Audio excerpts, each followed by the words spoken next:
السلام علیکم، میرا نام شیخ خلیل الرحمان ہے اور آج میں ڈسکس کروں گا FATF کو، فائنینشیل ایکشن ٹاسک فورس کو۔ ریسنٹلی پاکستان کے اندر 3 بلز پاس ہوئے ہیں FATF کے حوالے سے، اور کوششیں کی جا رہی ہیں کہ کسی طرح پاکستان کو FATF کی گرے لسٹ سے باہر نکال کے وائٹ لسٹ میں ڈالا جائے۔ تو آج میں انہی سب چیزوں کو ڈسکس کروں گا۔ FATF کیا ہے، گرے لسٹ کیا ہے، وائٹ لسٹ کیا ہے، اور آخر کیوں اتنی کوششیں کی جا رہی ہیں گرے لسٹ سے باہر آنے کی۔ تو جیسے کہ آپ کو پتہ ہے کہ یہ دور گلوبلائزیشن کا دور ہے۔ آج امریکہ میں ہونے والا اٹیک پاکستان میں اثر انداز ہوتا ہے، اور پاکستان میں ہونے والا اٹیک امریکہ میں اثر انداز ہوتا ہے۔ تو جیسے کہ آپ کو پتہ ہے کہ ہر سال ملینز آف ڈالرز کی منی لانڈرنگ کی جاتی ہے۔ انہی سب چیزوں کو دیکھتے ہوئے ایک ایسا ادارہ بنایا گیا، ایک ایسا فورم بنایا گیا، ایک ایسی باڈی بنائی گئی جو کہ ٹیرر فائنینسنگ اور منی لانڈرنگ کو ڈیل کرے، اور مختلف جو انٹرنیشنل فائنینشیل سسٹم کو تھریٹس ہیں ان کو ڈیل کرے۔ اب FATF کو گریڈ 7 کنٹریز نے بنایا، جن میں امریکہ، فرانس، اٹلی وغیرہ شامل ہیں، اور اس وقت FATF کے ٹوٹل 39 ممبرز ہیں جو کہ گریڈ 7 کنٹریز سے شروع ہوا تھا۔ اب ہم بات کر لیتے ہیں کہ کون سے ملک وائٹ لسٹ میں رہتے ہیں، کون سے ملک گرے لسٹ میں رہتے ہیں، اور کون سے ملک ایسے ہیں جو بلیک لسٹ میں جاتے ہیں اور ان کا ایفیکٹ کیا ہوتا ہے۔ اب ان ممالک کو وائٹ لسٹ میں ڈالا جاتا ہے کہ جو ممالک انویسٹمنٹ کے لیے سیف ہوں، جہاں پہ کوئی دہشت گردی نہ ہوتی ہو، یا دہشت گردوں کو پالا نہ جاتا ہو، یا دہشت گردوں پہ کوئی انویسٹمنٹ نہ کی جاتی ہو اور منی لانڈرنگ نہ ہوتی ہو، ان ممالک کو وائٹ لسٹ میں ڈالا جاتا ہے۔ اب گرے لسٹ کی بات کر لیتے ہیں۔ گرے لسٹ میں وہ ملک آتے ہیں جن میں کچھ حد تک منی لانڈرنگ ہوتی ہے اور کچھ حد تک دہشت گردوں پہ انویسٹمنٹ کی جاتی ہے، ٹیرر فائنینسنگ کی جاتی ہے۔ اس کا ایفیکٹ یہ ہوتا ہے کہ گرے لسٹ میں شامل ہونے والے ملک ان کو ٹریڈ کرنا مشکل ہو جاتا ہے، ان کی کرنسی ایفیکٹ ہوتی ہے، ان کے انٹرنیشنلی ملٹی نیشنل جو کمپنیز ہیں وہ انویسٹمنٹ کرنے سے گھبراتی ہیں، اور ان ممالک کو سیف نہیں سمجھا جاتا انویسٹمنٹ کے لیے۔ اب ان کی بات کرتے ہیں جو بلیک لسٹ میں ہوتے ہیں۔ بلیک لسٹ میں آنے والے ممالک جس طرح کے ایران ہے، ان کی کرنسی بالکل گر جاتی ہے، وہاں پہ ٹریڈ نہیں ہوتی، انویسٹمنٹ نہیں ہوتی، ملٹی نیشنل کمپنیز جو ہیں وہ گھبراتی ہیں ان ممالک میں انویسٹمنٹ کرنے سے۔ تو اسی وجہ سے کوئی بھی ملک نہ گرے لسٹ میں جانا چاہتا ہے اور نہ ہی بلیک لسٹ میں جانا چاہتا ہے۔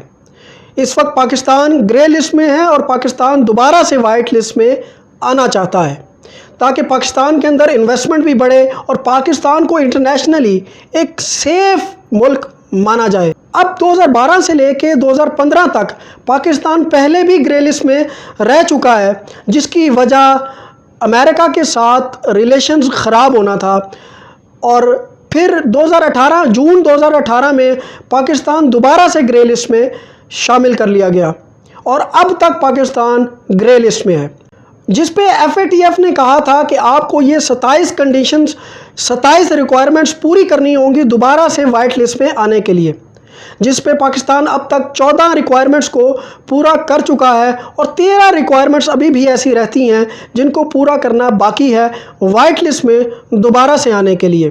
FATF نے کافی بار پاکستان کو ان ریکوائرمنٹس کو پوری کرنے کے لیے ایکسٹینشنز دی ہیں۔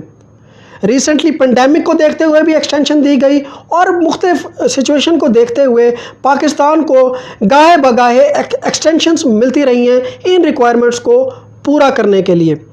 اب ریسنٹلی جو ڈیڈ لائن دی گئی ہے پاکستان کو، وہ سپٹمبر اور اکتوبر ہے۔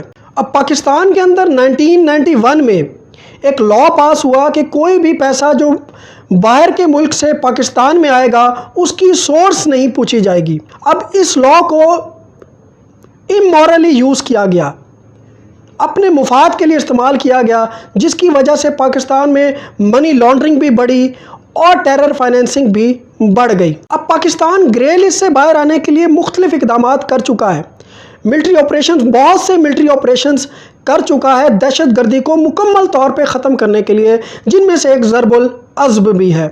پھر 1991 کے اندر جو لا پاس کیا گیا تھا، جس کے تحت کوئی بھی پیسہ جو باہر کے ملک سے پاکستان میں آئے گا اس کی سورس نہیں پوچھی جائے گی، اس لا کو ایبروگیٹ کر دیا گیا، اس لا کو ختم کیا گیا اور امینڈ کیا گیا۔ اب ریسنٹلی پاکستان میں اینٹی ٹیررسٹ بل اور اینٹی منی لانڈرنگ بل پاس کرنے کی کوششیں کی جا رہی تھیں۔ پہلے بہت سی کوششیں ہوئیں، لیکن نیشنل اسمبلی میں یہ بلز پاس ہو جاتے تھے اور سینٹ میں جا کے بل پاس نہیں ہوتے تھے۔ اپوزیشن ان بلز کو پاس ہونے نہیں دیتی تھی اپنے ذاتی مفاد کے لیے، کیونکہ ان کے اپنے خلاف منی لانڈرنگ کے کیسز ہیں۔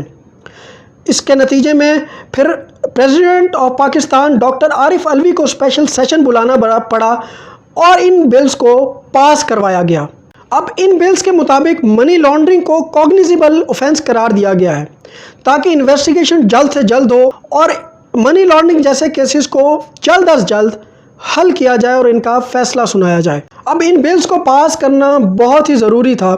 ایک تو یہ FATF کی ریکوائرمنٹ ہے، دوسرا اگر ہم خدا نخواستہ بلیک لسٹ میں چلے جاتے ہیں تو ہمارے ساتھ دنیا جو ہے وہ ٹریڈ نہیں کرے گی۔